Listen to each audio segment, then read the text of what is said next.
తోమ అడిగాడు, ఎక్కడికి వెళ్తావు యేసయ్యా అని. నేనే మార్గం, సత్యం, జీవం. ఆ ప్రశ్నకు జవాబిచ్చాడు. భారతదేశానికి వచ్చి ఆ ప్రశ్న అడుగుతున్న భారతీయులకు జవాబిచ్చాడు. అశ్వతోమ సద్గమయ, అయోమయంలో ఉన్నాను, సత్యం ఎక్కడ? యేసయ్య నేనే సత్యం అన్నాడు. తమసోమ జ్యోతిర్గమయ, అంధకారంలో ఉన్నాను, వెలుగెక్కడ?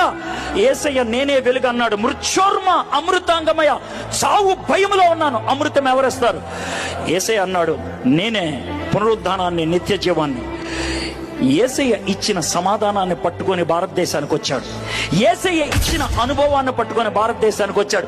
భారతదేశానికి సువార్త బ్రిటిష్ వాళ్ళు తీసుకురాలా, భారతదేశానికి సువార్త అమెరికా వాళ్ళు తీసుకురాలా, భారతదేశానికి సువార్త ఐరోపా ఖండం నుంచి రాలా, భారతదేశానికి సువార్త ఆసియా ఖండం నుంచి తోమా తీసుకొచ్చితే వచ్చింది.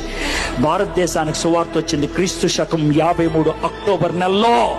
దిస్ ఇస్ ప్యూర్లీ ఈస్టర్న్, ఈశాన్యంలో పుట్టింది. ఇది పాశ్చాత్యంలో పుట్టింది కాదు. అమెరికా అప్పుడు లేదా, అమెరికా లేదు, అమెరికా లేదు.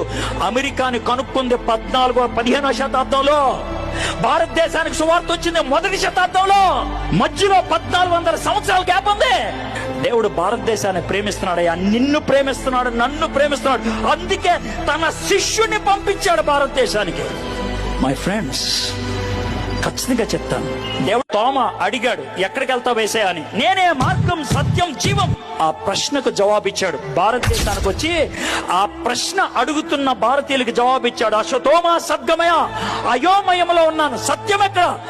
యేసయ్య నేనే సత్యం అన్నాడు. తమసోమ జ్యోతిర్గమయ, అంధకారంలో ఉన్నాను, వెలుగెక్కడ? యేసయ్య నేనే వెలుగు అన్నాడు. మృత్యోర్మ అమృతాంగమయ, చావు భయములో ఉన్నాను, అమృతం ఎవరేస్తారు? యేసయ్య అన్నాడు, నేనే పునరుద్ధానాన్ని, నిత్య జీవాన్ని.